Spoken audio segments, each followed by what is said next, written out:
Baik, saudara sekalian, mari kita bersama-sama melanjutkannya dengan kita membaca Wahyu pasal 3 ayat 7 sampai 13. Dan mari kita membukanya dan mari kita membaca bersama-sama dimanapun saudara berada. Mari kita buka Wahyu pasal 3 ayat 7 sampai ayat yang ke-13. Setelah menemukan, mari kita baca bersama-sama.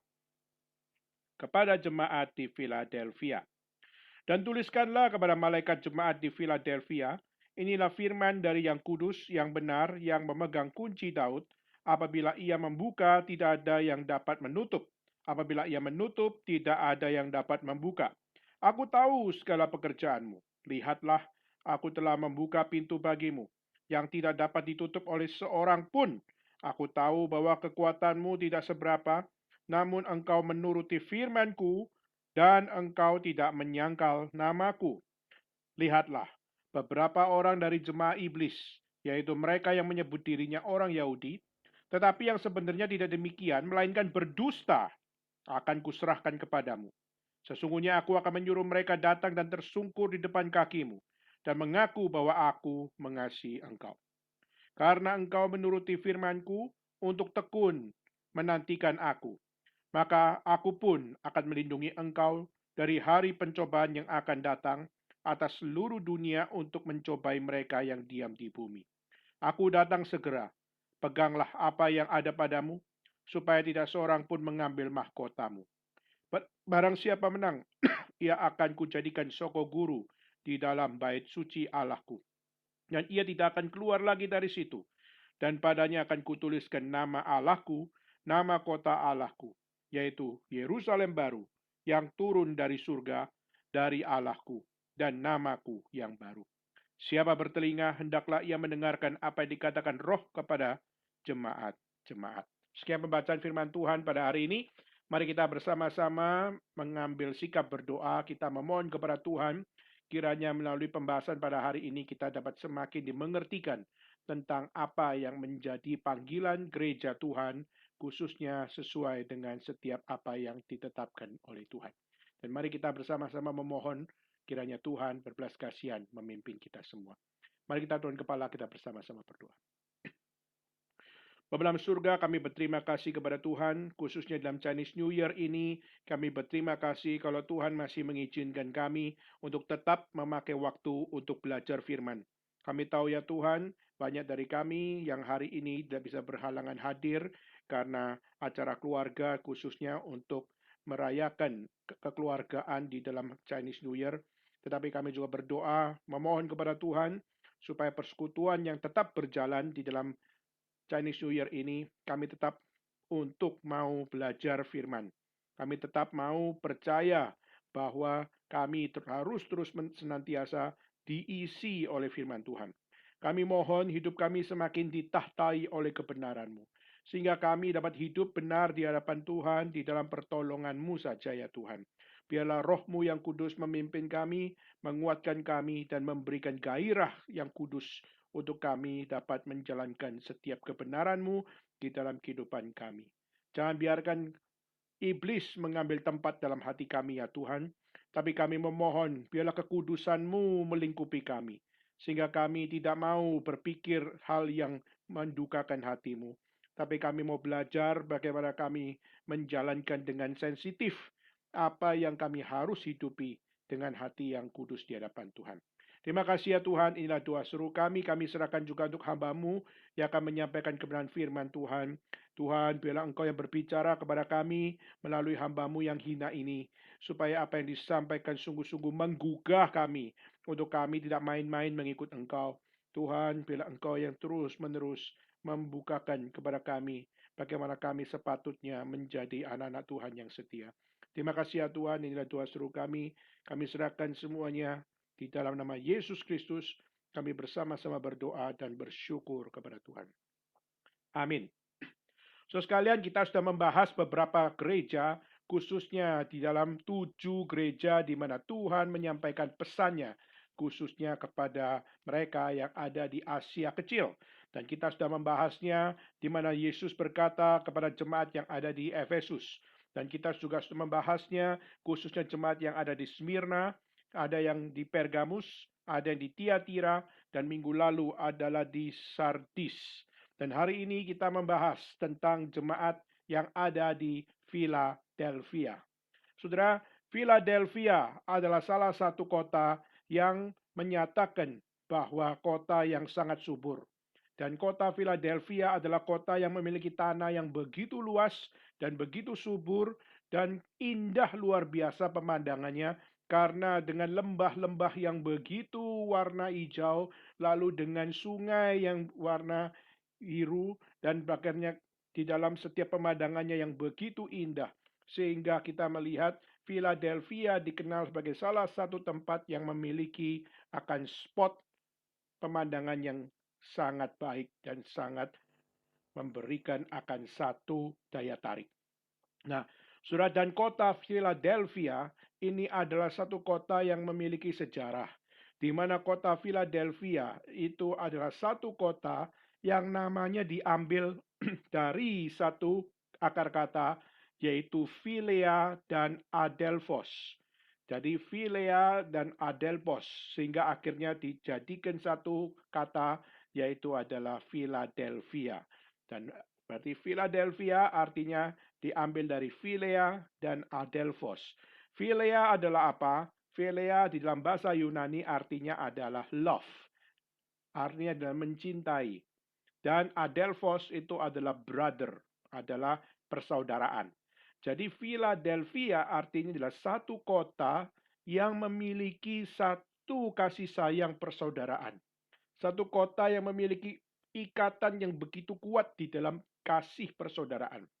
Satu kota yang memiliki akan satu relasi yang kuat, khususnya di dalam mempertahankan akan persaudaraan. Nah, saudara, ini adalah satu kota yang spesial, rupanya adalah satu kota yang tidak lepas dari sejarah. Jadi ada satu raja namanya Attalus, di mana satu raja namanya Raja Attalus, di mana dia punya saudara laki-laki namanya Eumenes. Eumenes yang kedua.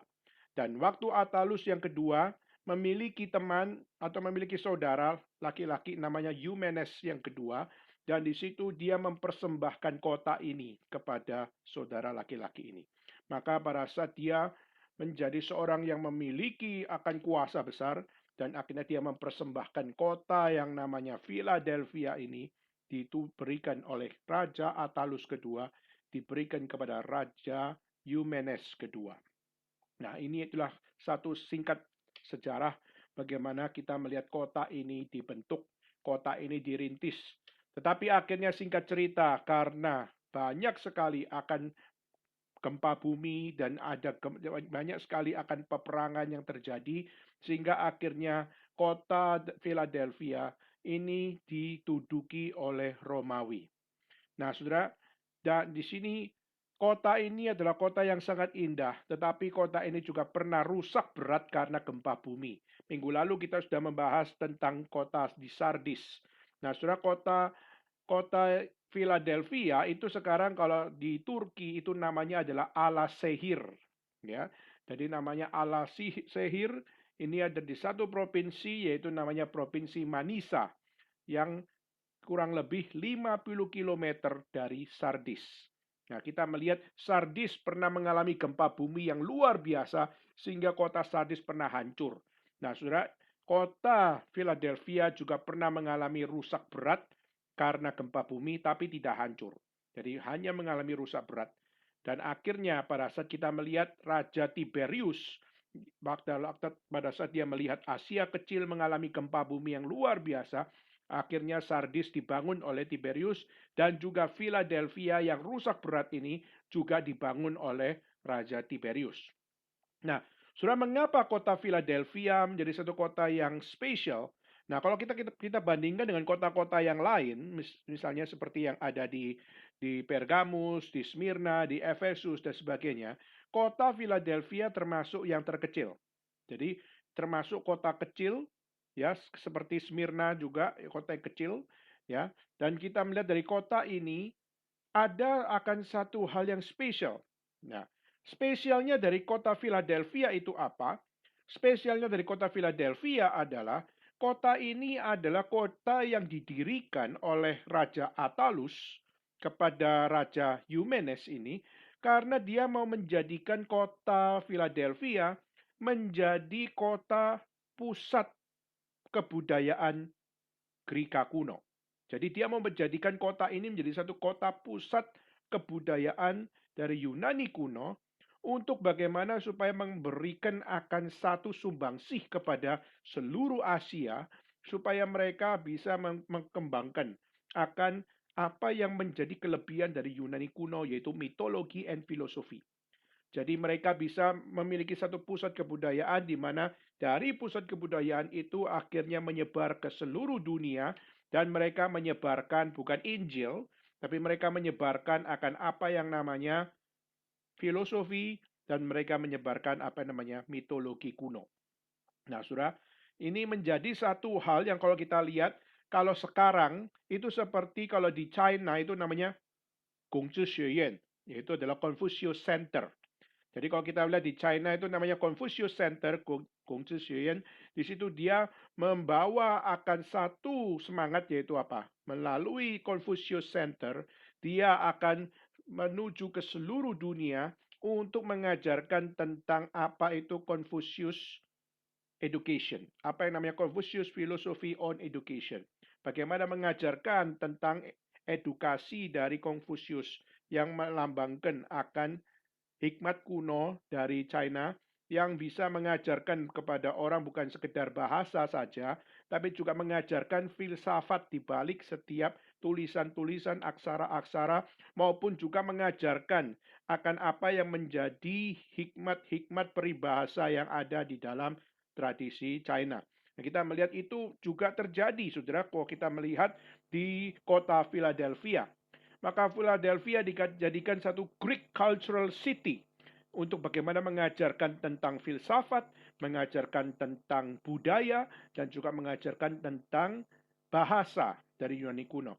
Sudah bayangkan kalau kita melihat justru dalam perjanjian baru, kalau kita lihat justru murid-murid Yesus, mereka tidak berbahasa Yunani. Kalau kita melihat justru mereka berbahasa Aramik. Jadi kalau kita lihat perjanjian lama, mereka pakai bahasa Ibrani. Lalu sampai kita melihat dalam perjanjian baru, mereka tidak pakai bahasa Ibrani, tapi mereka memakai bahasa Aramik. Tetapi herannya adalah di Alkitab, kita justru melihat mereka menyatakan akan apa yang namanya bahasa yang dipakai di dalam Alkitab, justru memakai bahasa Yunani. Sudah mengapa bahasa Yunani menjadi satu bahasa yang dipakai dalam kitab suci? Karena kita melihat berbahasa Yunani adalah berbahasa yang paling memiliki akan satu hal, yaitu bahasa yang paling tinggi waktu itu. Jadi kalau kita melihat bahasa yang paling terhormat waktu itu adalah berbahasa Yunani. Hari ini kita melihat orang sudah sangat sedikit berbahasa Yunani. Kenapa? Karena bahasa Yunani sudah tidak menjadi satu bahasa yang terlalu relevan, khususnya di dalam conversation. Kita melihat masih banyak orang belajar bahasa Yunani adalah di saat mereka adalah orang-orang yang bersifat akademik. Yaitu misalnya mereka mau belajar tentang apa yang namanya tulisan-tulisan kuno, atau mereka mau belajar tentang peradaban mitologi kuno, atau mereka mau mengkaji tentang arkeologi Greka kuno, dan mereka harus belajar tentang bahasa tersebut. Nah, dulu bahasa Yunani itu kalau kita bisa bayangkan sekarang adalah seperti bahasa Inggris, di mana seluruh dunia bahasa internasional adalah bahasa Inggris. Nah, dulu kita melihat bahasa Yunani adalah satu bahasa yang sangat internasional. Sehingga kita melihat bahasa Yunani adalah bahasa yang sangat terhormat waktu itu. Nah, saudara, ini menjadi satu hal di mana kita melihat kitab suci memakai bahasa Yunani untuk menyatakan akan apa yang menjadi isi hati Tuhan, khususnya kepada setiap orang-orang yang bergereja, khususnya di zaman Wahyu. Jadi kalau kita melihat justru kata-kata yang dipakai, bahasa Yunani yang dipakai, ini adalah satu bahasa Yunani yang menunjukkan bahwa apa? Setiap bahasa bisa dipakai Tuhan. Tuhan bisa pakai bahasa Aramik, Tuhan bisa pakai bahasa Ibrani, Tuhan juga bisa pakai bahasa Yunani. Jadi, saudara, ini pun juga menjadi satu pelajaran bagi kita. Tuhan bisa pakai setiap bahasa. Tuhan bukan cuma mau kita belajar akan firman Tuhan, lalu kita tidak menjadi seorang yang menjadi berkat di zaman kita. Di saat kita hari ini bisa berbahasa Mandarin, maka bagaimana kita bisa belajar untuk bagaimana untuk menggunakan kebudayaan yang ada pada kita untuk kita mengajarkan kepada mereka tentang bagaimana Tuhan dapat memakai bahasa kita untuk menyelamatkan orang. Tuhan bisa pakai bahasa kita untuk bisa memperdengarkan Injil kepada orang. Maka setiap kita bisa berbahasa Mandarin, lalu pada saat kita bertemu dengan orang yang bisa berbahasa Mandarin, Tuhan bisa pakai kita untuk menyampaikan firman Tuhan dengan bahasa Mandarin. Dan Tuhan juga bisa pakai kita dengan bahasa Indonesia untuk membawa mereka mendengar tentang Injil Tuhan. Tuhan bisa pakai akan bahasa Hokian kita untuk kita bisa menyampaikan firman Tuhan, khususnya kepada mereka yang bisa berbahasa Hokian. Nah, saudara, ini adalah sesuatu yang dimana dalam kelimpahan bahasa, Tuhan bisa pakai siapa saja. Maka pada saat kita melihat Tuhan memakai orang khususnya di dalam Yehuda untuk mereka pakai bahasa Aramik, khususnya di dalam perjanjian baru. Lalu kita melihat dalam perjanjian lama pakai bahasa Ibrani dan juga pakai bahasa Yunani, khususnya di dalam perjanjian baru. Ini adalah sesuatu yang Tuhan tunjukkan kepada kita, bahwa Tuhan berdaulat memakai bahasa manapun untuk menyampaikan kebenaran firman Tuhan. Maka inilah yang perlu juga menjadi satu perhatian bagi kita.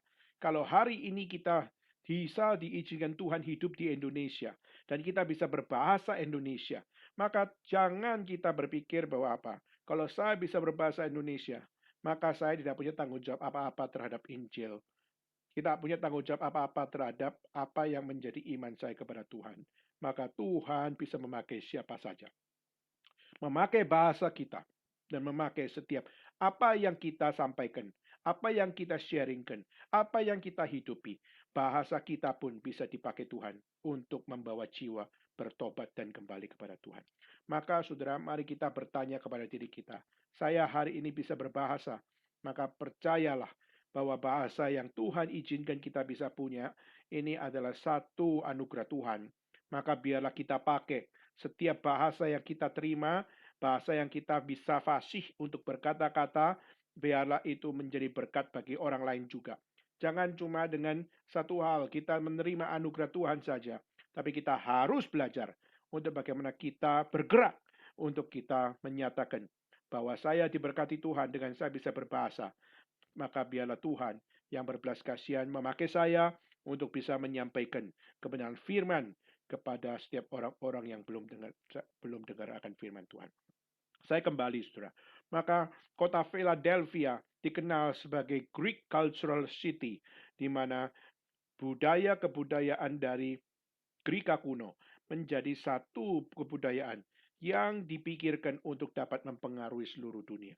Nah, saudara, ada seorang teolog namanya Simon Kistemaker, di mana dia mengatakan bahwa bukan hanya sekedar pusat kebudayaan Greka kuno, tetapi kota Philadelphia juga dikenal sebagai kota perdagangan, di mana kita melihat kota Philadelphia termasuk kota yang memiliki akan satu hal di mana mereka secara ekonomi adalah salah satu kota yang cukup memiliki kemapanan. Namun yang menjadi problem adalah kota ini sering sekali mengalami gempa. Dan di mana gempa bumi yang terjadi seringkali menghancurkan atau merusakkan kota itu, sehingga akhirnya kota itu selalu mengalami kerusakan yang berat. Jadi selalu tidak aman di dalam setiap apa yang menjadi kehidupan di kota tersebut. Meskipun kota ini kaya, kota ini memiliki akan satu hal, yaitu memiliki kemapanan, tetapi ketidakamanan di dalam gempa bumi yang melanda di situ membuat orang-orang sedikit takut tinggal di situ. Itulah kenapa banyak orang-orang yang lebih memilih tidak tinggal di kota Philadelphia, tapi banyak orang-orang memilih untuk tinggal di pinggiran kota Philadelphia. Jadi kalau kita bilang banyak orang-orang tinggalnya adalah di pinggiran kota Philadelphia. Kalau kita bisa mungkin katakan seperti di Jakarta, itu mereka mungkin lebih memilih tinggal di perbatasan. Misalnya antara Jakarta dengan Tangerang. Nah, itu mereka akhirnya tinggal di Tangerang misalnya atau di Banten. Itu adalah salah satu perbatasan antara Jakarta dengan Tangerang. misalnya Gading Serpong atau ada BSD. Lalu juga kita lihat seperti di antara Bekasi dengan Bogor itu juga adalah perbatasan, ya. Dan kita melihat banyak sekali perbatasan-perbatasan yang ada di mana orang-orang bekerja di Jakarta tapi tinggalnya tidak di Jakarta. Nah, itu adalah satu hal yang kita lihat bahwa itu menjadi satu konteks yang kita bisa pahami. Jadi seperti kita hari ini lihat ada orang-orang yang dari Depok, ya, ada orang tinggalnya di Depok tapi kerjanya di Jakarta dan mereka naik train sampai ke stasiun kota. Dan ini adalah satu hal yang kita bisa pahami bahwa mereka kenapa tinggal di pinggiran. Kalau di Jakarta kalau ditanya kenapa mereka tinggal di pinggiran, karena pertama adalah karena mereka tidak bisa sewa rumah dengan harga murah di kota. Jadi akhirnya mereka milih untuk tinggal di pinggiran supaya mereka bisa at least mereka bisa dengan biaya yang sama, tapi mereka bisa dapat tempat yang jauh lebih besar daripada di tengah kota mereka hanya dapat kamar kecil, tapi waktu mereka di pinggiran kota mereka bisa dapat rumah yang jauh lebih besar. Nah, setelah itu adalah faktor di mana mereka memikirkan efisiensi dan mereka pikir tentang apa yang namanya satu hal kehidupan yang layak. Tapi beda dengan yang terjadi di Philadelphia. Nah, kenapa? Karena di Philadelphia justru mereka memilih di pinggiran kota dari Philadelphia bukan karena faktor keuangan, bukan karena faktor di mana mereka tidak punya kemapanan. Mereka mapan, mereka punya uang. Tapi justru karena mereka punya uang, mereka pilih berada di pinggiran kota Philadelphia adalah karena demi keamanan. Karena mereka tidak merasa aman hidup di tengah kota Philadelphia.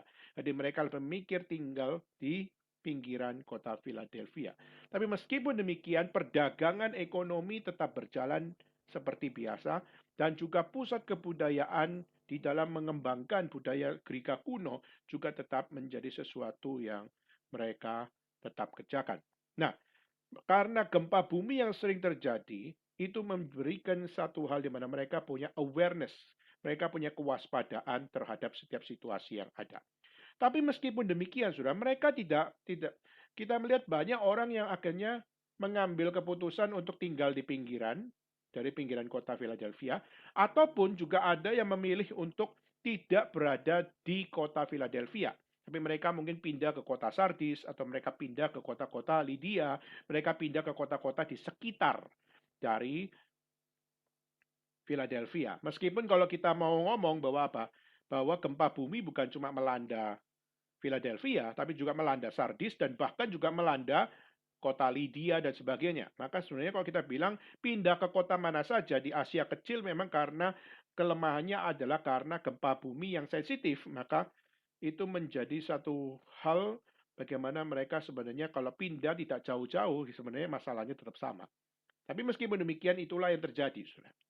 Nah, Raja Tiberius pada saat dia menguasai akan Philadelphia itu menjadi satu sejarah bagi kota Philadelphia, di mana Philadelphia pernah berganti nama beberapa kali, 2 kali tepatnya. Ya, jadi pertama adalah Philadelphia, yaitu adalah Philia and Adelphos, yaitu yang dikenal sebagai kota persaudaraan, kota yang penuh dengan kasih sayang persaudaraan, di mana Raja Attalus kedua memberikan nama itu kepada Raja Eumenes kedua yang adalah saudara laki-laki dari mereka. Nah, itu adalah pemberian nama, pemberian untuk penghormatan.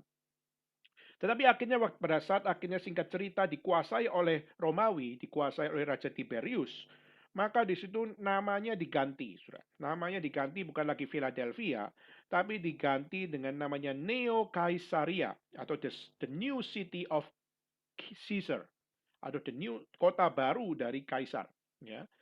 Nah, ini menjadi satu kota yang akhirnya dirubah namanya Neo Caesarea dan akhirnya setelah kurang lebih 25 tahun sampai 30 tahun namanya diubah lagi, namanya adalah Flavia.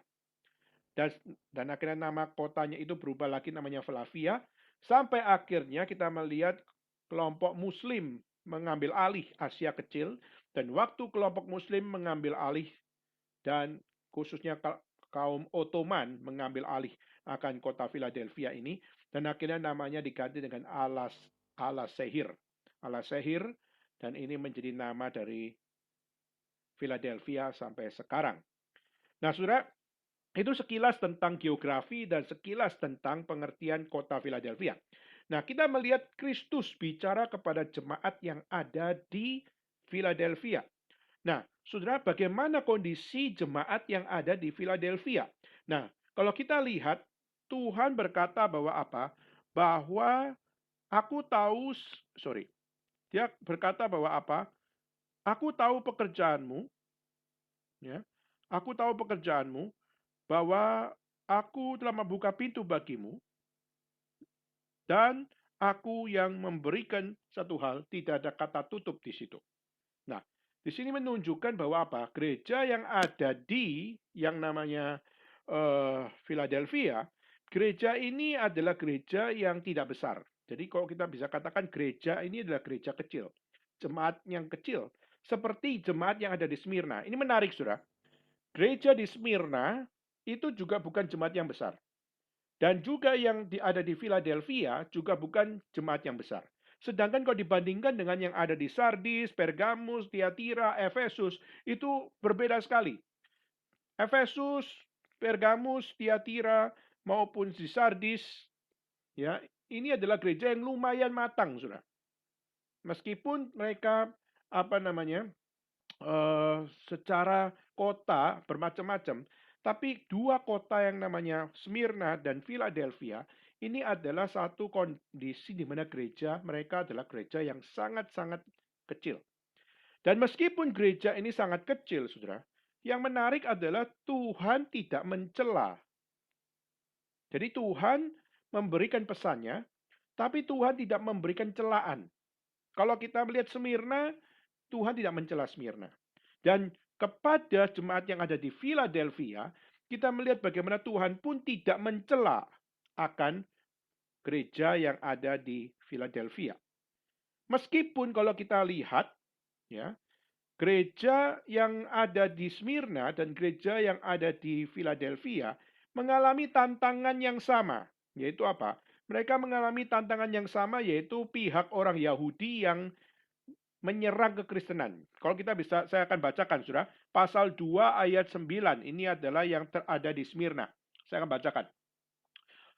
Pasal 2 ayat 9, ini kepada jemaat yang ada di Smyrna. Aku tahu kesusahanmu dan kemiskinanmu, namun engkau kaya dan fitnah mereka yang menyebut dirinya orang Yahudi.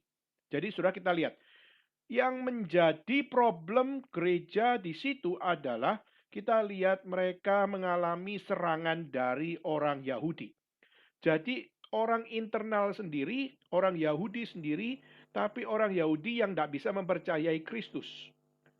Orang Yahudi tapi yang tidak bisa menerima akan apa yang menjadi ajaran Tuhan Yesus di dalam konsep keselamatan dan sebagainya.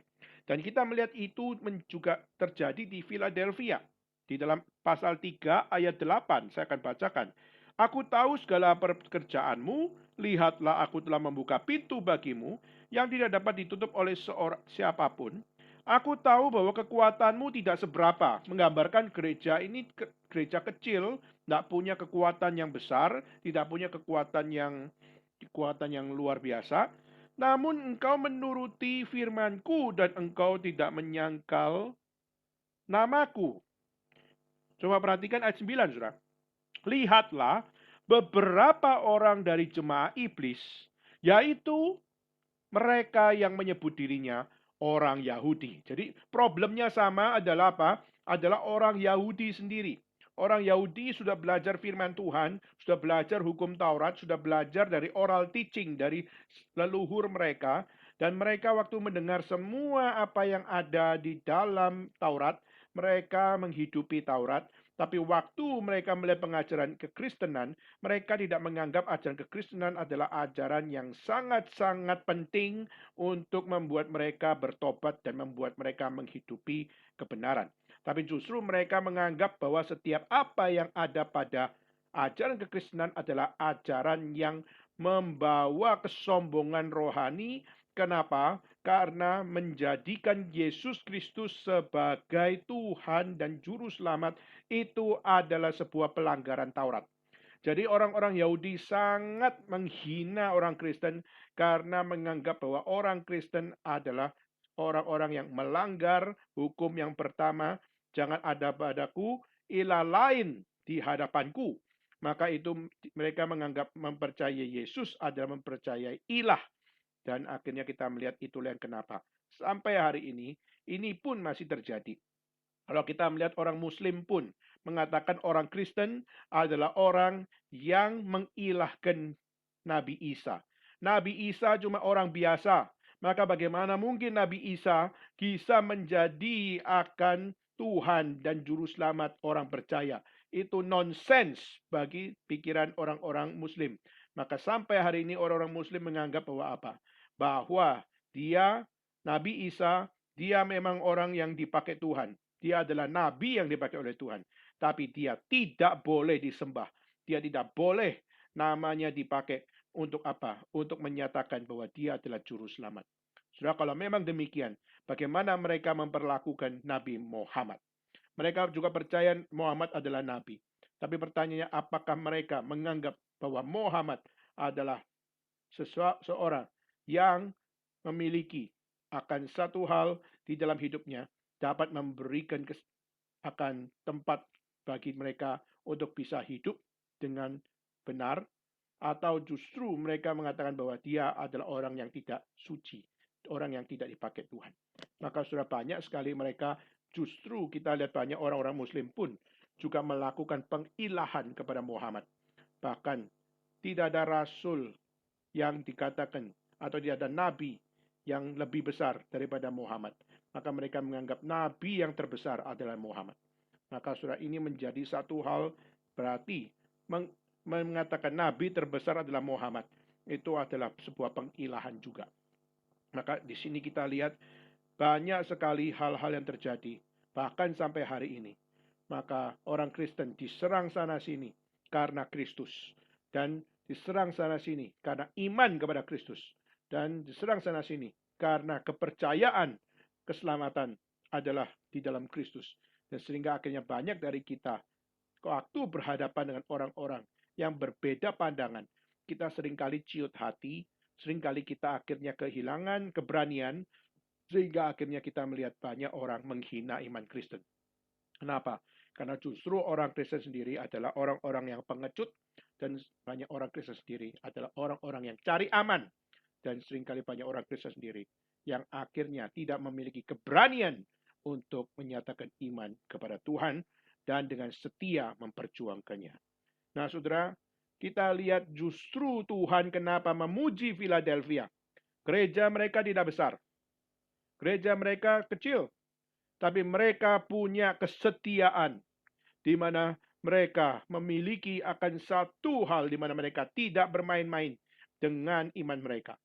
Saudara, seorang teolog bernama William Barclay, di mana dia mengatakan, ketika Ottoman, yaitu kelompok-kelompok Muslim, menguasai Asia Kecil, dia katakan satu kalimat yang membuat saya gemetar, saudara. Yaitu apa? Dari setiap Asia Kecil yang dikuasai oleh Ottoman Empire, dia di dalam catatan dari William Barclay dia mengatakan, kota Philadelphia tetap tegak berdiri di tengah kota-kota yang sudah dimusnahkan oleh Ottoman Empire. Justru kota Philadelphia yang jemaatnya kecil ini, justru kekristenan tetap mengeksis di situ.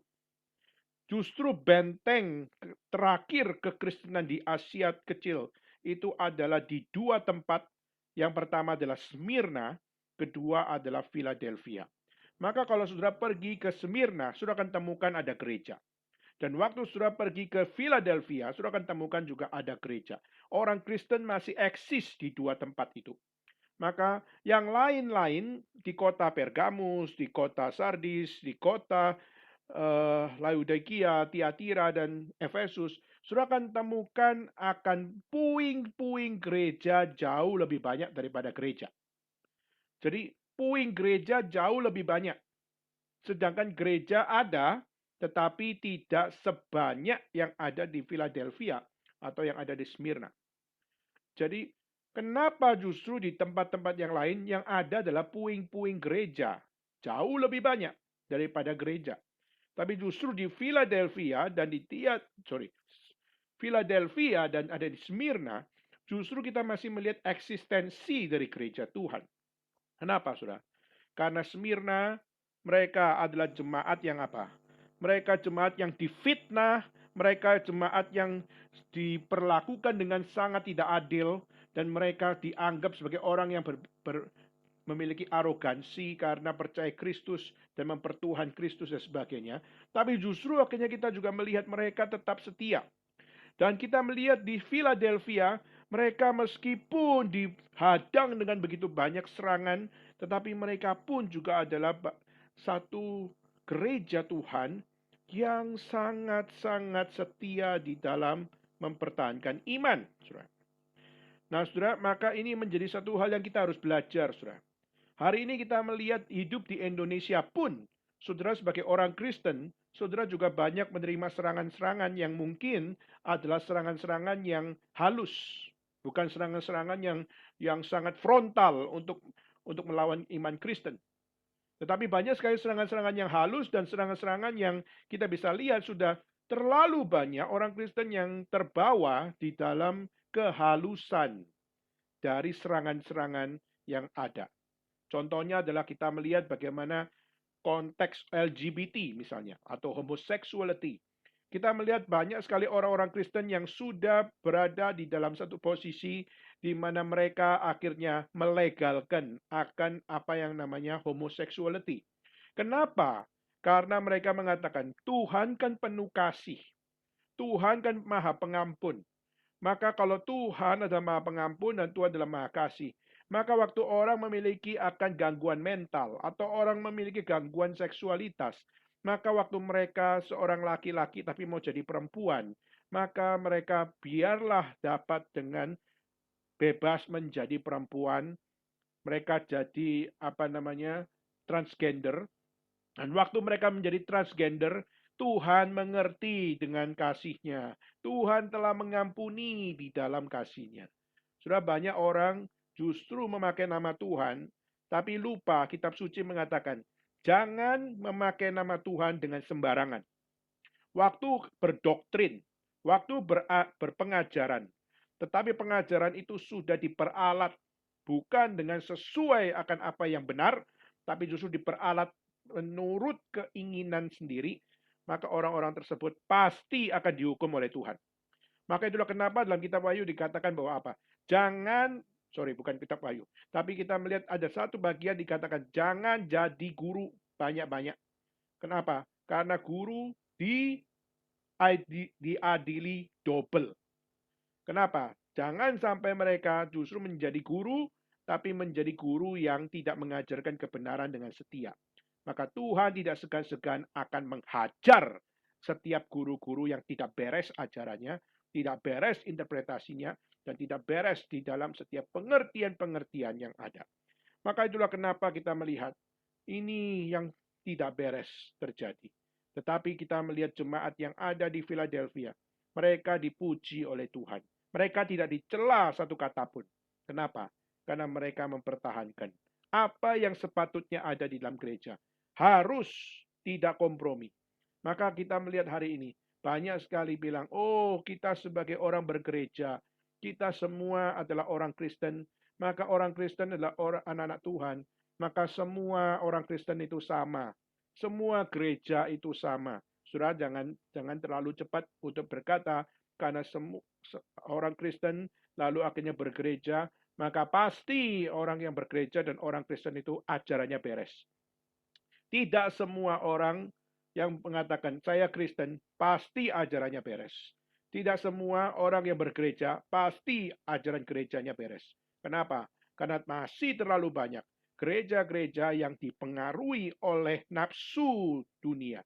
Sehingga akhirnya kita melihat banyak dari mereka menjadi pelang gereja, tapi apa yang dikerjakan bukan dari semangat gereja. Saudara, contoh adalah apa? Kita melihat di Indonesia pun ada orang yang berkata, saya Kristen. Tapi justru dia Kristen, dia tidak percaya Yesus adalah Tuhan. Sudah konyol luar biasa. Kalau mereka tidak percaya Yesus adalah Tuhan, lalu Yesus itu siapa? Lalu dia mengatakan Yesus cuma manusia biasa. Oke, kalau memang Yesus adalah manusia biasa, bagaimana kamu menjelaskan bahwa di dalam perkataan Tuhan Allah berkata, inilah anakku yang kukasihi, kepadanya lah aku berkenan. Sudah menyatakan inilah anakku, the one and only, the begotten son. Sudah anakku yang kukasihi, kepadanya lah aku berkenan. Sudah itu dalam perjanjian baru. Lalu kita melihat dalam perjanjian lama, pada saat Tuhan menciptakan dunia ini, dikatakan, baiklah kita menciptakan manusia menurut gambar dan rupa kita. Maka tidak ada orang yang ngerti gambar rupa Tuhan itu kayak apa. Sampai pada saat Yesus Kristus inkarnasi datang ke dalam dunia. Dia dikatakan dialah gambar Allah yang tidak bercacat. Maka kalau kita melihat kembali bahwa banyak orang mengatakan I am Christian. Lalu banyak orang yang berkata bahwa saya bergereja. Tapi tidak semua orang yang bergereja berajaran benar. Dan orang yang percaya Yesus pasti punya pengertian tentang Yesus dengan benar. Ada seorang pendeta, saya pernah diundang berkhotbah di salah satu gereja yang ada di Jakarta, yaitu di daerah Grogol situ. Saya pernah diundang ke sana dan akhirnya saya berkhotbah di situ. Dan waktu saya berkhotbah, saya mengatakan bahwa apa? Saya mengatakan bahwa siapakah yang mencipta dunia ini? Adalah Tuhan Allah. Dan Tuhan Allah berfirman kepada kita. Maka itulah kenapa firman Tuhan diberikan kepada Musa. Dan setiap apa yang ditulis oleh Musa melalui kitab Kejadian, Keluaran, itu ya, kitab Pentateuch, 5 kitab itu, di mana Musa diberikan hikmat bijaksana untuk menuliskan setiap apa yang terjadi di dalam kitab penciptaan. Sudah, di dalam kitab Kejadian, itu yang menulis adalah Musa. Nah, Musa hidupnya berbeda dengan zaman di mana penciptaan itu dituliskan. Maka pertanyaannya, kenapa Musa bisa menuliskan tentang hari penciptaan? Kenapa Musa bisa mencatat akan hari pertama, ciptain apa, kedua, tiga, sampai hari ketujuh, Allah beristirahat. Semua ini kenapa kok bisa dituliskan? Maka kita percaya bahwa Musa dipimpin oleh Roh Kudus untuk menuliskan akan setiap apa yang ada di dalam kitab suci. Tapi setelah saya berkhotbah, saudara, pada saat setelah saya berkhotbah, justru ada tanya jawab, dan dalam tanya jawab itu semua menyerang saya, dan semua bernyataan bahwa apa? Setiap apa yang dikhotbahkan tadi adalah full speculation. Yang dikhotbahkan itu adalah spekulasi semuanya. Kenapa? Karena tidak mungkin. Kita percaya Roh Kudus, tapi Roh Kudus tidak mungkin menuntun every word, menuntun setiap kata di dalam apa yang dituliskan oleh Musa. Maka saya tanya, kalau gitu menurut saudara sekalian, bagaimana kita menjelaskan Musa menuliskan 5 kitab, yaitu Pentateuch itu? Lalu akhirnya dikatakan, kami percaya bahwa Tuhan memberikan anugerah kepada Musa untuk menuliskan seluruh karya itu menurut dia punya akademik, menurut dia punya imajinasi, menurut dia punya apa yang menjadi kelebihan. Kenapa? Karena Musa adalah anak dari, dia dibesarkan di Mesir, di mana dia waktu dibesarkan di Mesir dan dia adalah orang yang memiliki akan satu akademik skill yang luar biasa, di mana dididik di dalam budaya Mesir dan di mana dia punya wawasan yang luas dan dia punya akan gaya tulisan yang sangat anggun. Maka di situ dia mengatakan bahwa tulisan yang ada, khususnya 5 kitab yang ada di dalam Alkitab Perjanjian Lama, itu semua adalah karya, mahakarya dari Musa. Jadi mahakarya dari Musa, maka itulah kenapa setiap apa yang dipahami bahwa kitab suci bukanlah firman Tuhan. Maka dia percaya bahwa kitab suci ini adalah mahakarya dari orang-orang besar seperti Musa, seperti Daniel, seperti akan Paulus, seperti akan orang-orang yang lain, rasul dan nabi. Nah, waktu saya dengar statement itu, saya kaget luar biasa. Now I know bahwa apa? Saya tidak boleh sembarangan untuk kalau diundang khotbah, saya pasti harus menerima undangan. Kenapa? Karena rupanya tempat di mana saya berkhotbah adalah gereja yang menamakan dirinya adalah gereja yang Alkitabiah, tetapi mereka justru tidak percaya Alkitab adalah firman Tuhan. Mereka hanya percaya Alkitab adalah mahakarya Rasul, mahakarya dari Nabi. Sudah akhirnya saya mengatakan bahwa ini mungkin pertama kali dan terakhir kali saya berkhotbah di gereja ini. Tapi saya sebagai hamba Tuhan, saya memberanikan diri untuk saya mengkonfrontasi Anda. Kenapa? Karena firman Tuhan yang saya pahami, firman Tuhan yang saya pelajari, dan firman Tuhan yang saya imani adalah firman yang dari Allah sendiri diberikan bagi kita. Firman Tuhan bukan mahakarya manusia, tapi firman Tuhan adalah mahakarya Allah sendiri. Maka tidak ada satu hal yang dapat diterima kalau Alkitab adalah mahakarya dari setiap rasul dan setiap nabi. There is no nonsense. Maka saya mengatakan saya tidak bisa menerima setiap apa yang Anda sampaikan. Maka saya tetap berdiri atas setiap apa yang ada di dalam ajaran kitab suci. Saudara, pada saat saya pulang di situ, saya akhirnya mengambil satu komitmen, di mana kalau saya mau menyampaikan firman Tuhan, saya harus tahu gereja tersebut adalah gereja bertanggung jawab atau tidak. Mereka adalah gereja yang percaya Alkitab adalah firman Tuhan atau tidak. Dan apakah mereka adalah gereja Tuhan yang tetap memiliki semangat Injil dan mempercayai akan setiap apa yang Tuhan berikan bagi kita adalah dari Tuhan. Nah, kalau tidak, maka itu bukan gereja yang benar.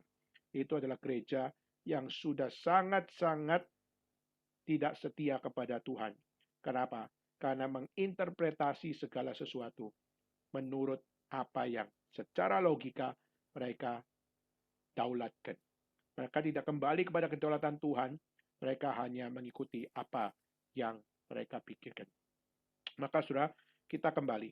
Bagaimana kita hari ini melihat perjuangan khususnya dari gereja Philadelphia? Bagaimana kita bisa belajar apa yang Yesus katakan khususnya kepada gereja yang ada di Philadelphia? Saudara, mari kita mulai dengan kita lihat ayat yang ke-7. Dan tuliskanlah kepada malaikat jemaat di Philadelphia, inilah firman yang kudus, yang benar, yang memegang kunci Daud, apabila ia membuka dan tidak dapat menutup, tidak ada yang dapat menutup. Dan apabila dia menutup, tidak ada yang dapat membuka. Saudara, ini adalah satu konfirmasi Bapak-Bapak. Yang berfirman bukanlah sembarangan. Ini bukan Yohanes sendiri yang ngaco dan bikin cerita sendiri. Tidak. Tapi justru ini adalah firman dari yang kudus. Dan firman dari yang kudus berarti adalah yang berasal dari Allah sendiri. Dan siapakah Allah yang berfirman? Kita melihat yang berfirman adalah yang kudus, yang benar.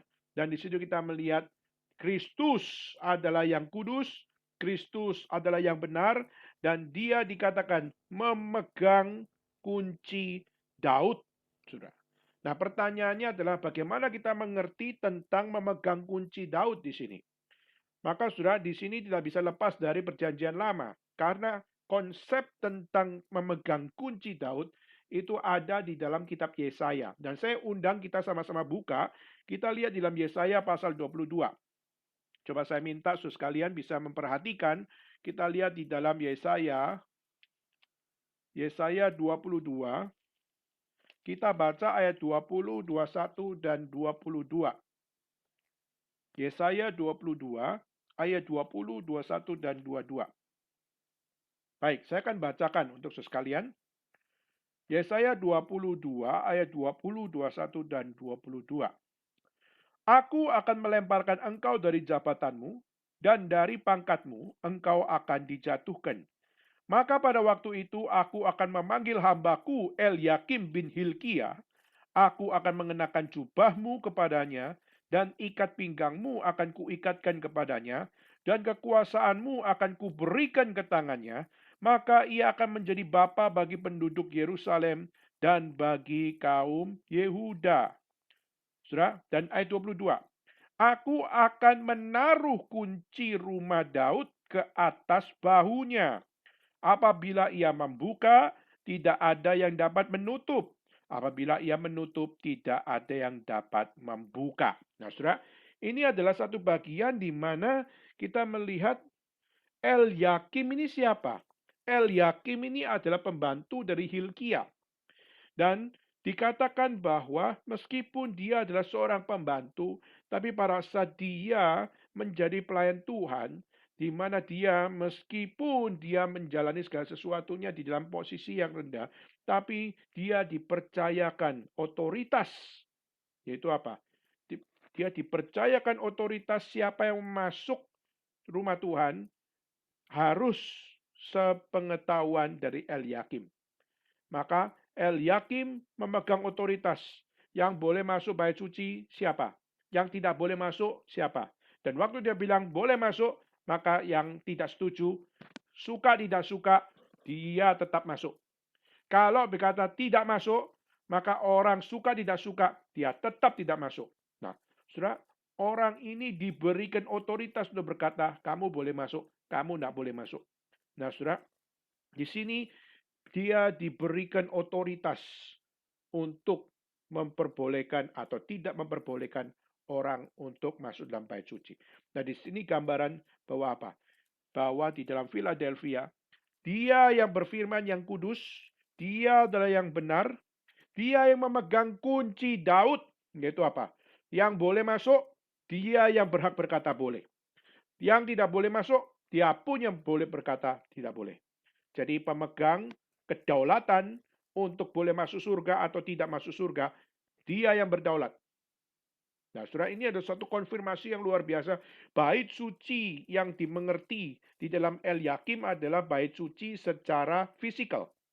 Tetapi waktu kita melihat di dalam kitab ini, firman yang kudus, firman yang benar, yang memegang kunci Daud, yang memegang pada saat dia membuka, tidak ada yang bisa menutup, dan yang menutup, tidak ada yang bisa buka. Di situ berarti adalah apa? Di sini bicara tentang kedaulatan, bukan sekedar bait suci secara fisikal, tapi bait suci secara rohani, yaitu masuk surga atau tidak masuk surga, itu siapa yang berdaulat? Maka Kristus memegang kedaulatan untuk berkata, siapa yang boleh masuk surga, siapa yang tidak boleh masuk surga. Maka itulah kenapa di dalam setiap kepercayaan, khususnya mengerti tentang surga, kita percaya tidak semua orang bisa dengan usahanya untuk mencapai akan surga.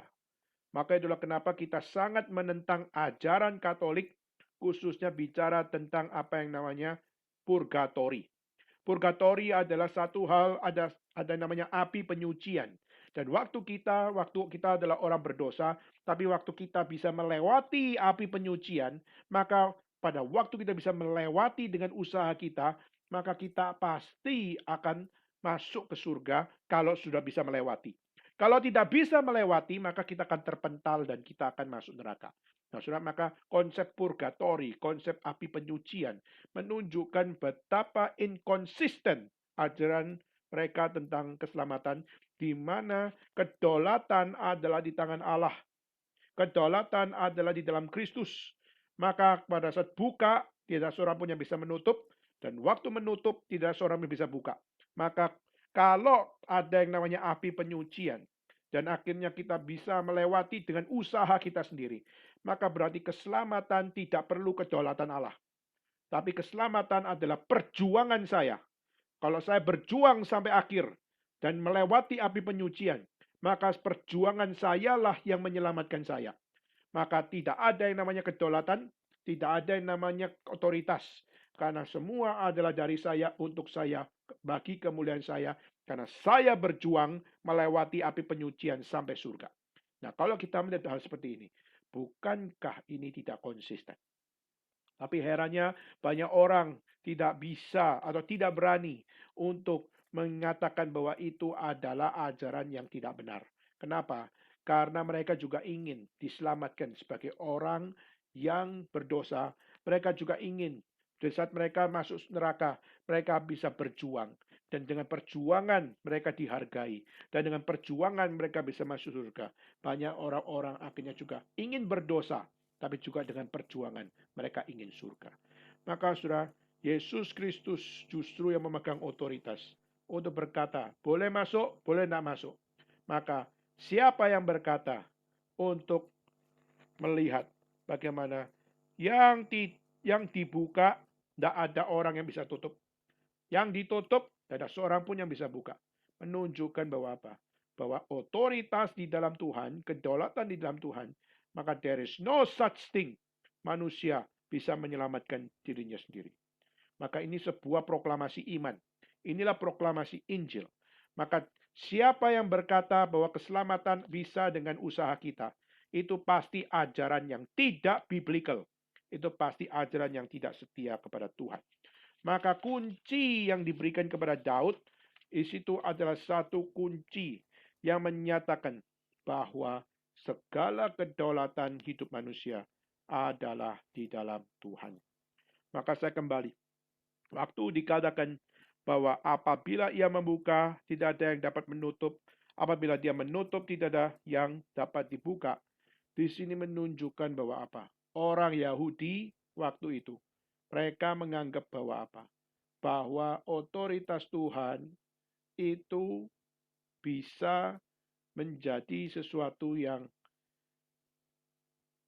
dibawa di dalam satu hal. Yaitu apa? Yaitu otoritas Tuhan masih bisa diganggu gugat. Dengan cara apa? Yaitu mereka menjalankan Taurat. Jadi kalau Tuhan berkata, kamu adalah orang yang berdosa. Oke, aku berdosa. Tapi aku belajar untuk tidak mencoreng akan hidupku dengan saya menjaga Taurat. Maka bagi orang Yahudi, melakukan hukum Taurat itu adalah satu harga yang mahal. Dan karena mereka berusaha untuk menjalankan Taurat, maka mereka berharap dengan mereka menjalankan Taurat, mereka akan menjadi orang yang bebas.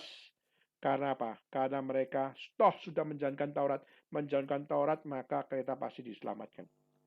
Maka masuk surga atau nggak masuk surga bukan dengan usahamu untuk menjalankan Taurat.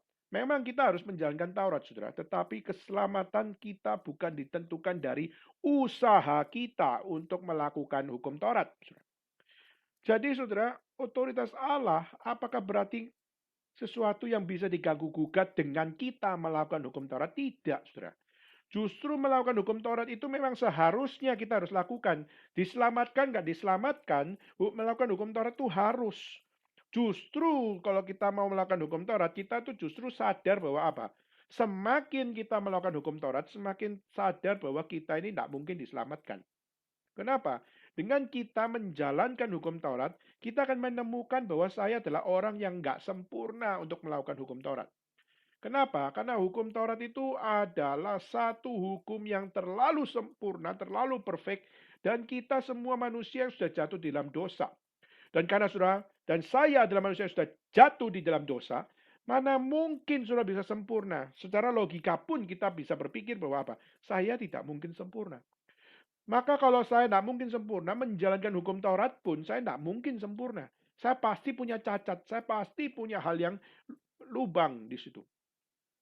Maka justru semakin melakukan hukum Taurat, kita harus semakin rendah hati bahwa saya tidak mungkin hidup sempurna.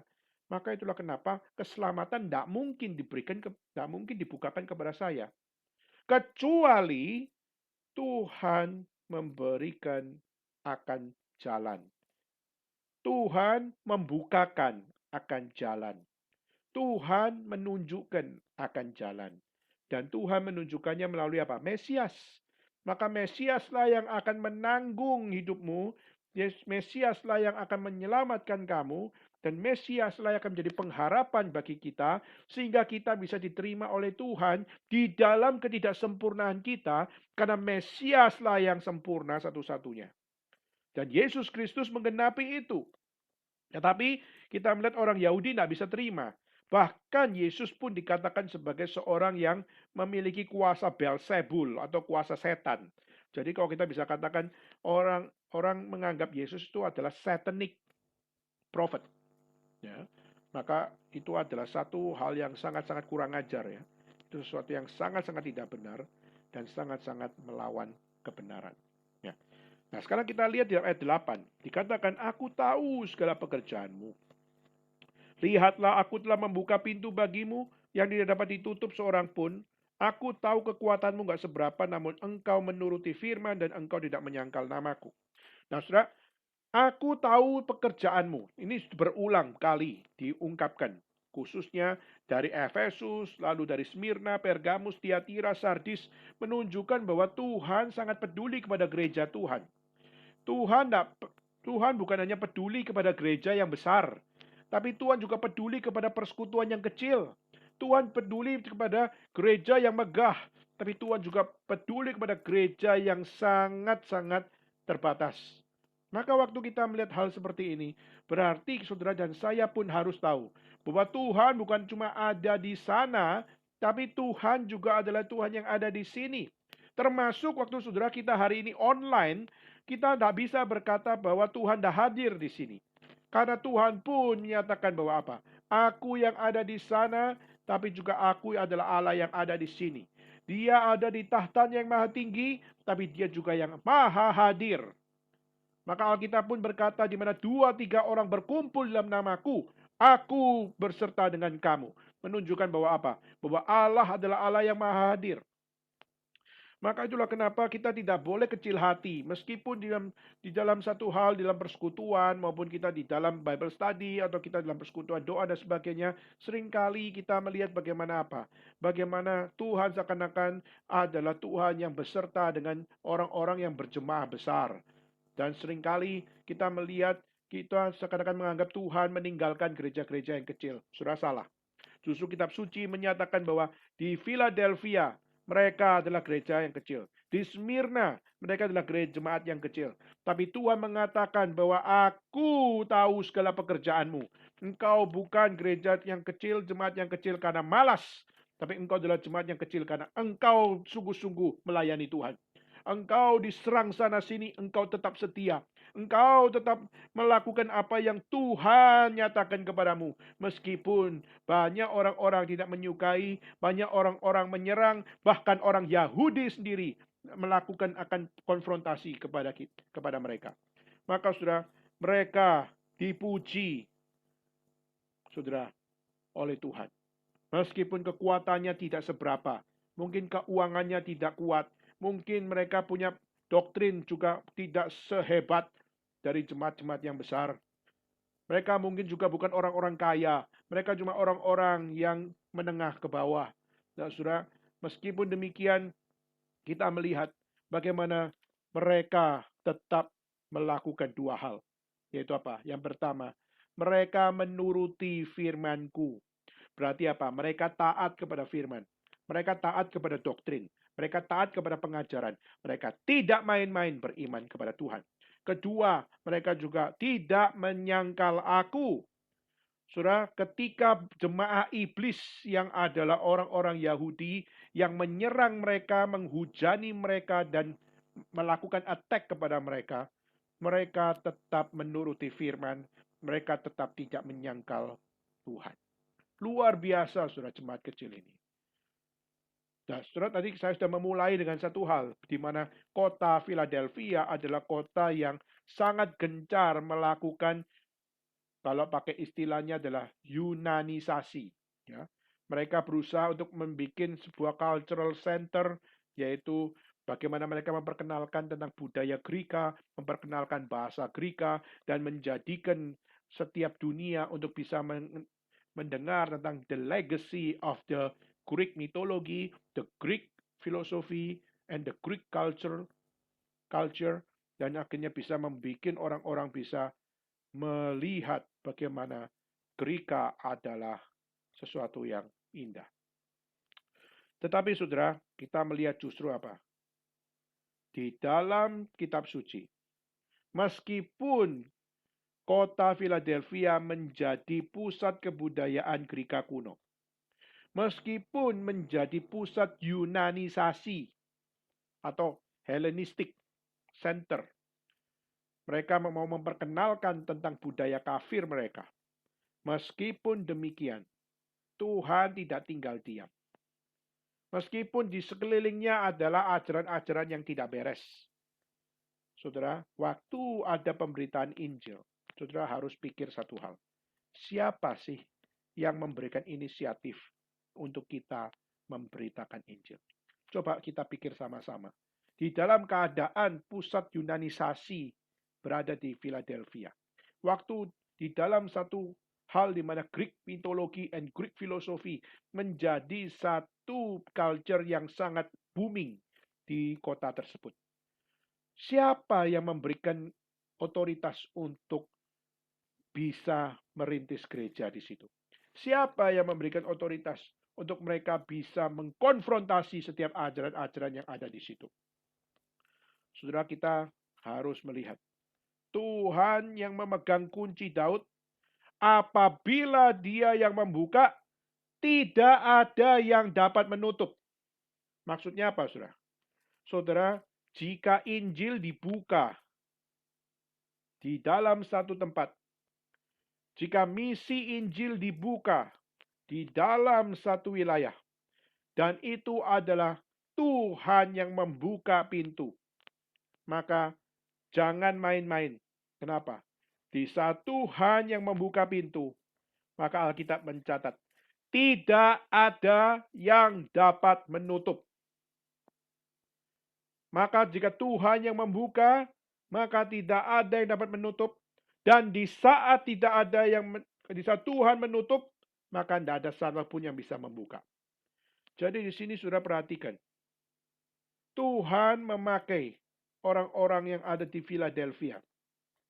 Mereka tahu bahwa Philadelphia adalah pusat kebudayaan Yunani kuno. Pusat Yunanisasi. Tetapi justru Tuhan membuka pintu untuk mereka merintis gereja. Membuka pintu mereka merintis jemaat. Membuka pintu mereka untuk mengerjakan setiap apa yang Tuhan tetapkan. Maka Tuhan juga berkata, tidak ada seorang pun yang bisa menutup. Tapi waktu Tuhan menutup, mau buka kembali pun tidak bisa dibuka lagi. Maka saudara, ini sesuatu yang tidak main-main. Tuhan yang membuka pintu. Kunci Daud di situ memberikan satu hal.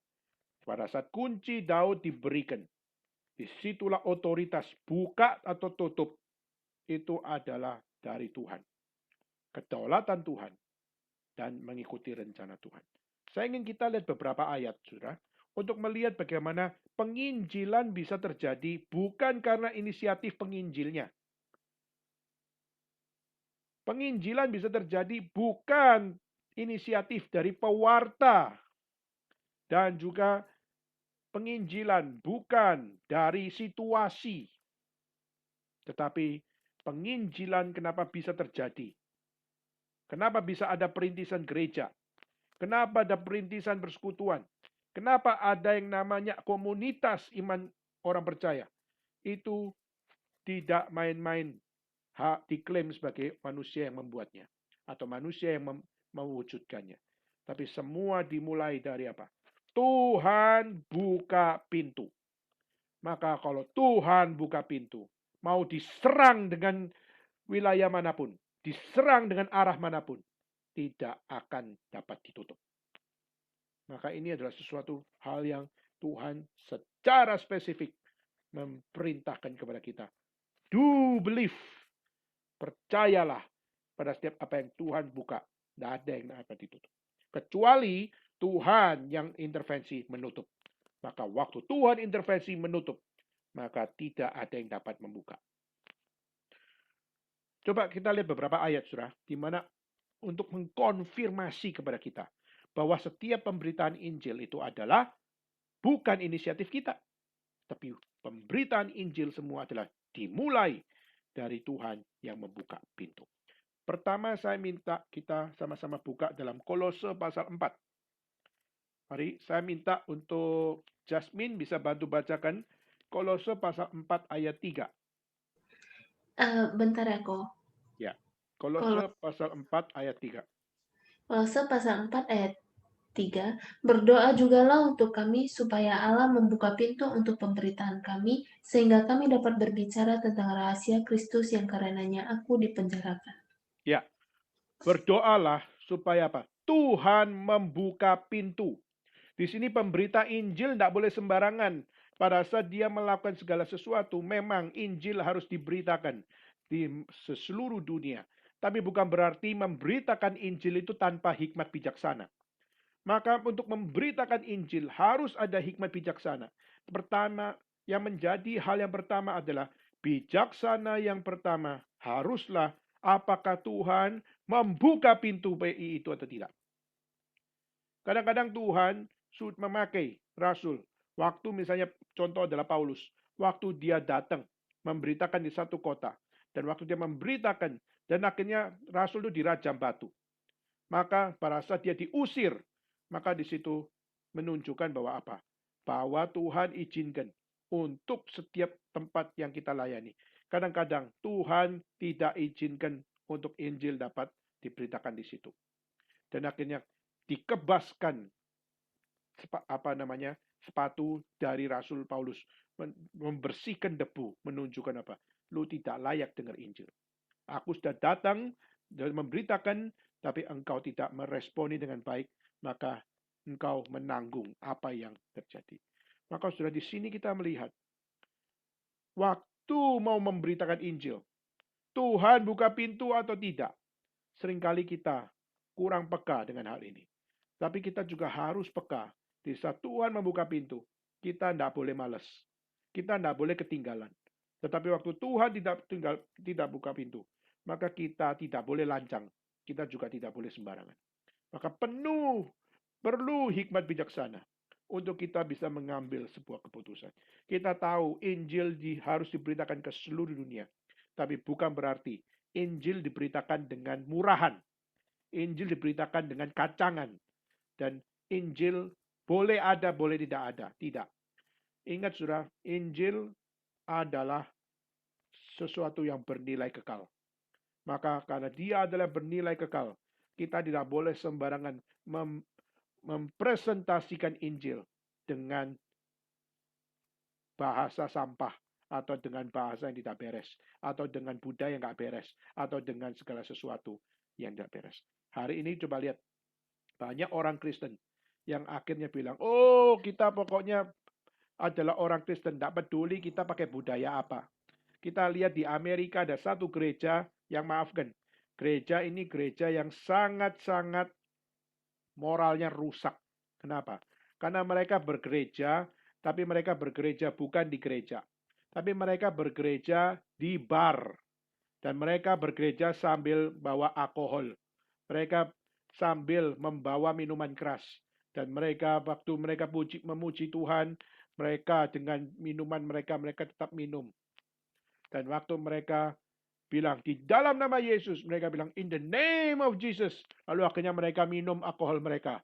Dan akhirnya mereka berkata, mereka keluarkan dahak mereka.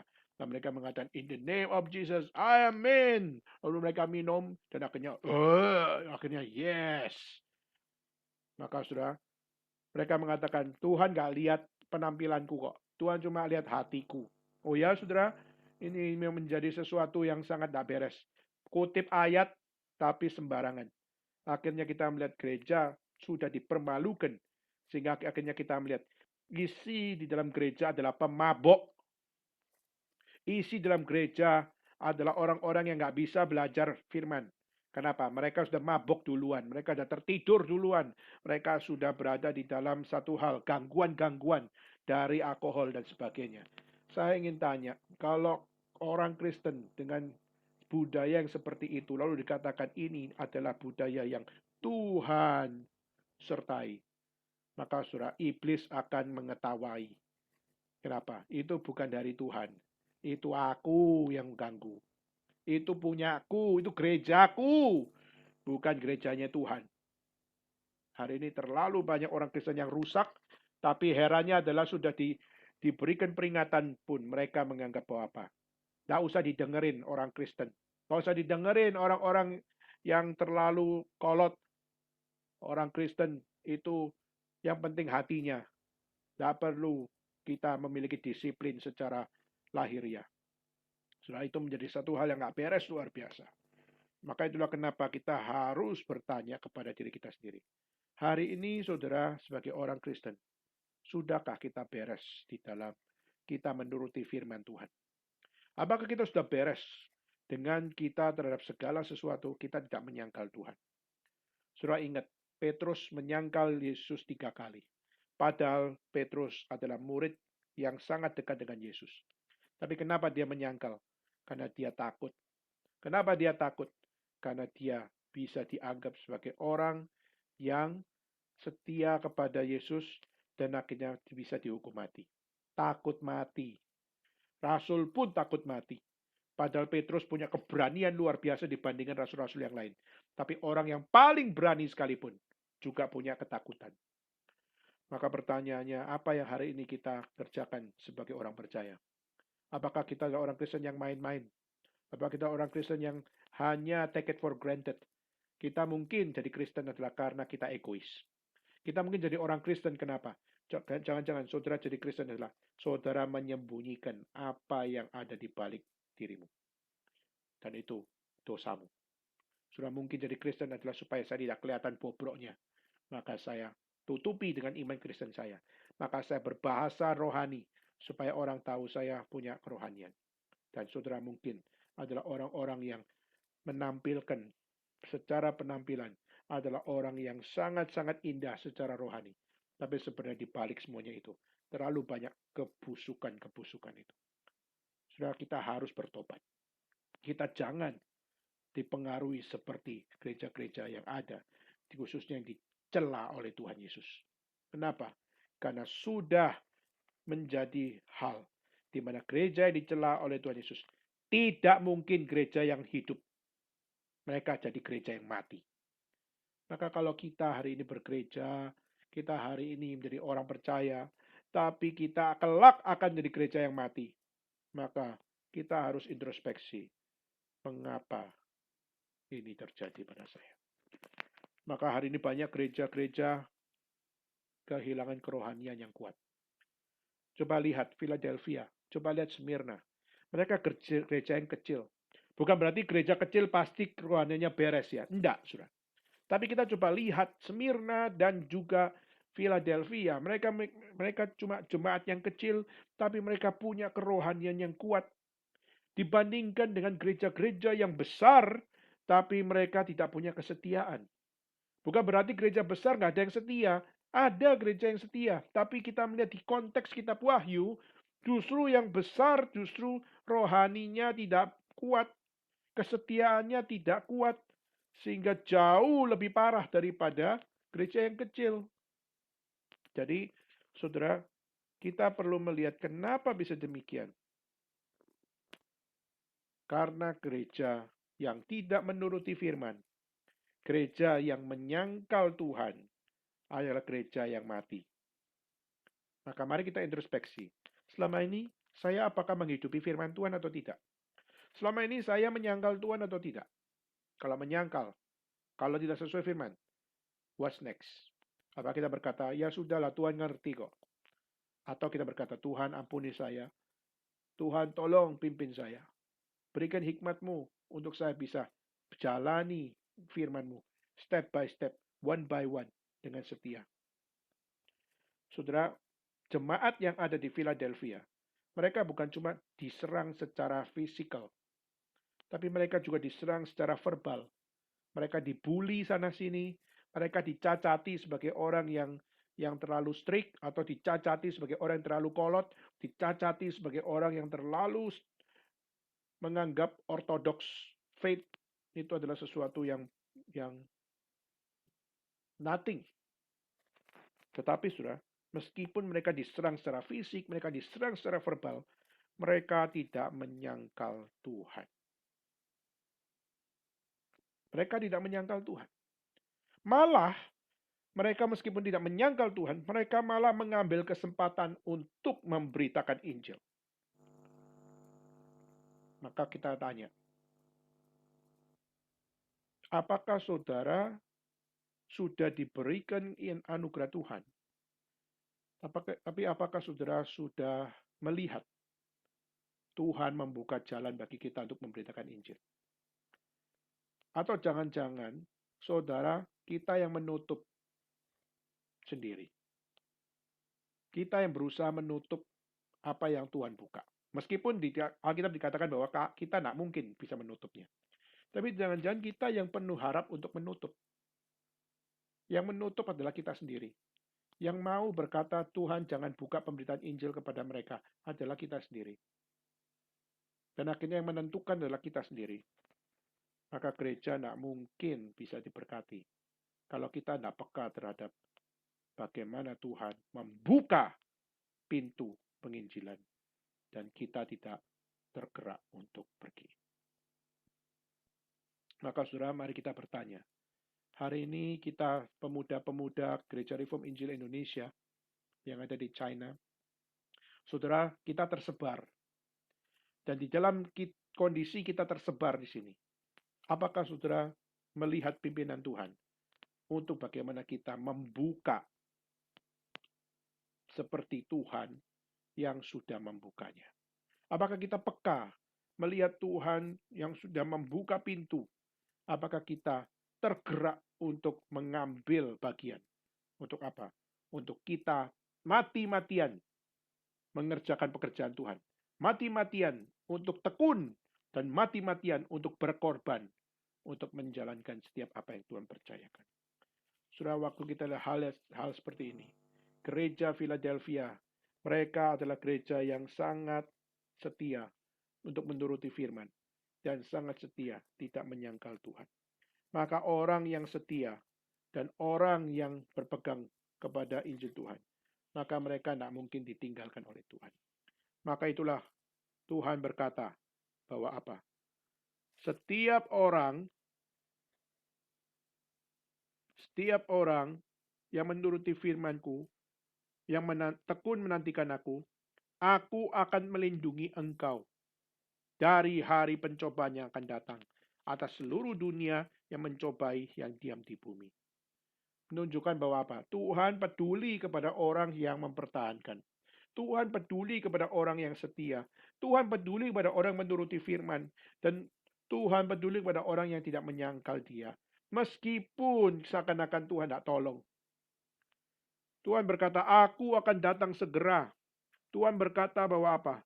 Bahwa aku akan datang segera dan peganglah apa yang ada padamu supaya tidak seorang pun mengambil mahkotamu. Yaitu apa? Kalaupun pertolongan Tuhan belum datang, tetap engkau memegangnya. Jangan engkau melonggarkannya. Tapi engkau harus untuk apa? Engkau harus memperjuangkannya. Memperjuangkan yang terbaik.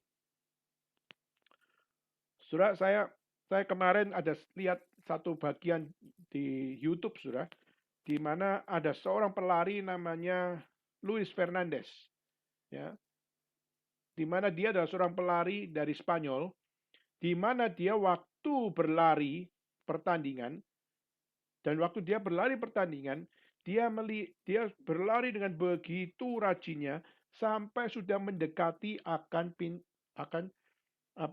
finish line. Tapi waktu dia sudah mau ke finish line, dia melihat di depannya itu ada pelari dari Afrika, di mana dia itu bingung, apakah saya ini sudah lewatin finish line atau belum?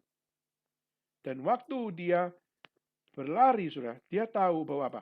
Sebenarnya saya bisa salib dia, langsung ambil finish line itu, sehingga saya adalah juara satu. Tapi dia justru enggak. Yang dilakukan oleh Luis Fernandez itu apa?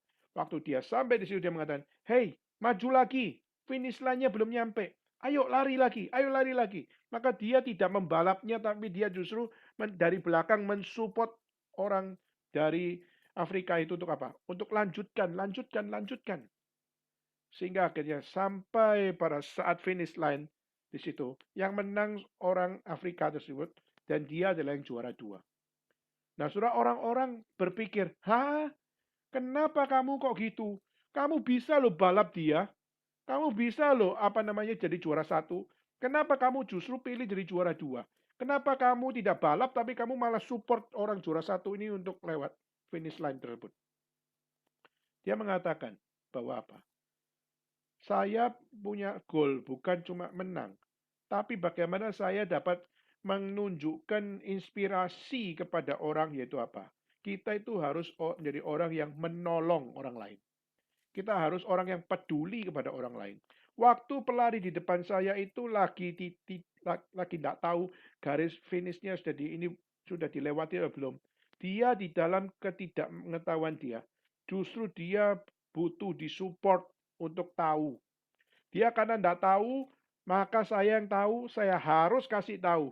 Maka saya kasih tahu sehingga dia tahu, sehingga waktu dia bisa melewati, maka dia adalah orang yang memiliki pengetahuan.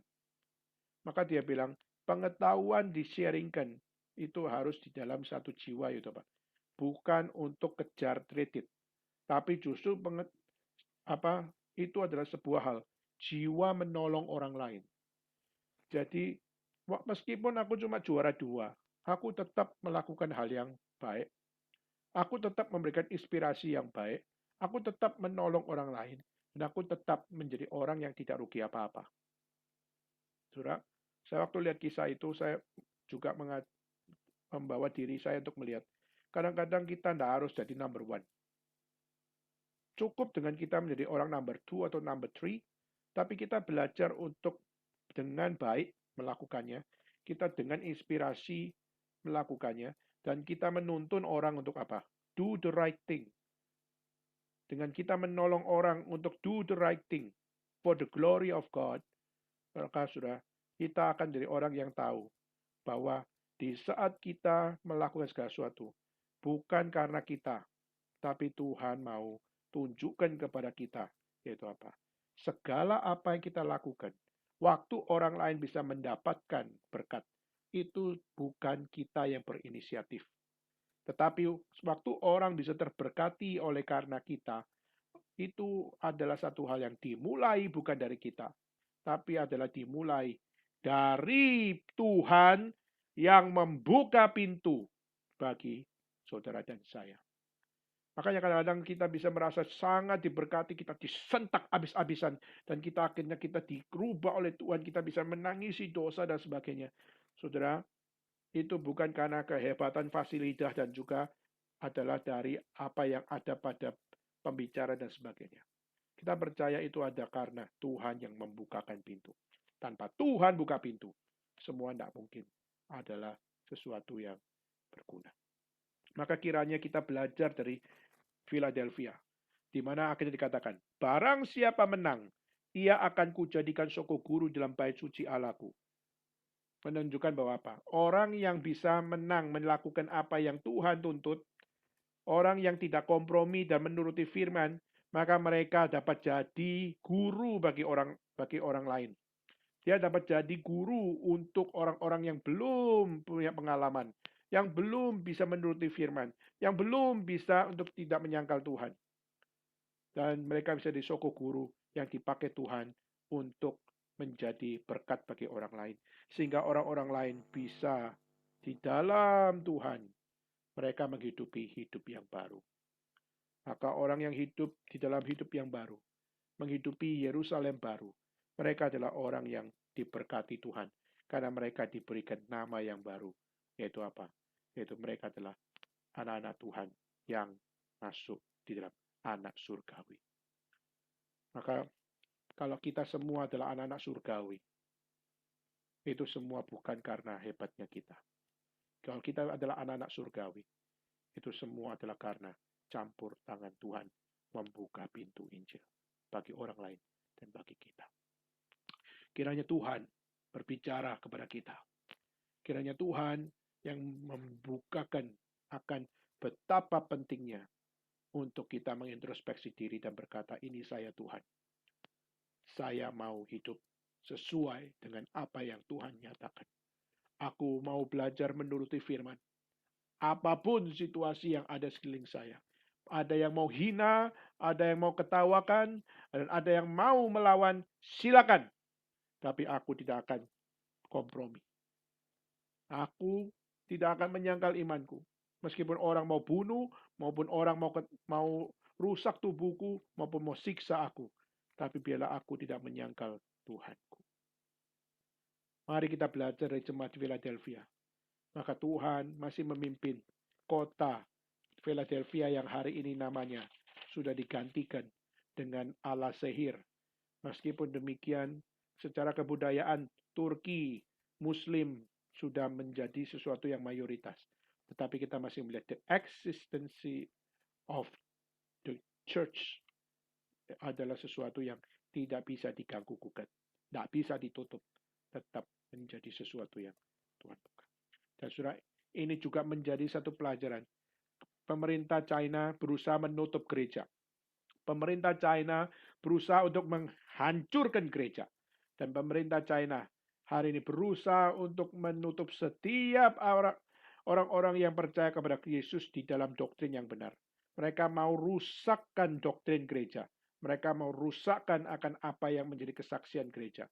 Maka saudara, kita doa. Kiranya Tuhan yang menguatkan gereja Tuhan. Kiranya Tuhan yang membangkitkan lebih banyak orang-orang yang tidak kompromi. Dan orang-orang yang berani. Dan orang-orang yang tidak menyangkal Tuhan. Menuruti firman. Dan senantiasa memuliakan Tuhan. Kiranya Tuhan berbelas kasihan memimpin gerejanya. Dan kiranya Tuhan yang membangkitkan saudara dan saya semua mengerjakan pekerjaannya yang mulia. Mari kita tutup sama-sama di dalam doa. Saya minta untuk saudari Gracelyn untuk berdoa untuk kita. Untuk meresponi firman Tuhan, minta saudari Gracelyn berdoa. Mari kita berdoa. Tuhan, terima kasih atas kesempatan yang Kau berikan kepada setiap kami, sehingga kami bisa sekali lagi diingatkan dan juga ditegur oleh firman-Mu ya Bapa.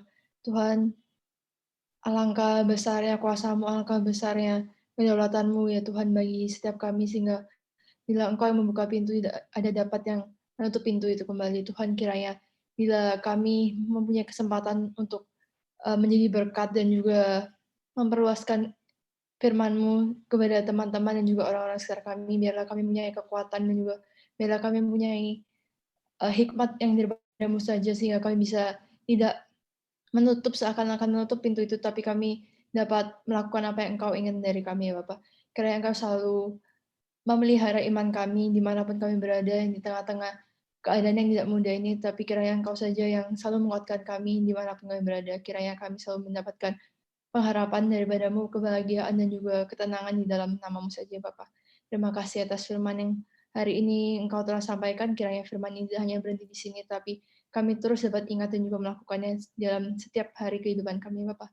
Terima kasih ya Tuhan, di dalam nama Yesus kami berdoa. Amin. Amin.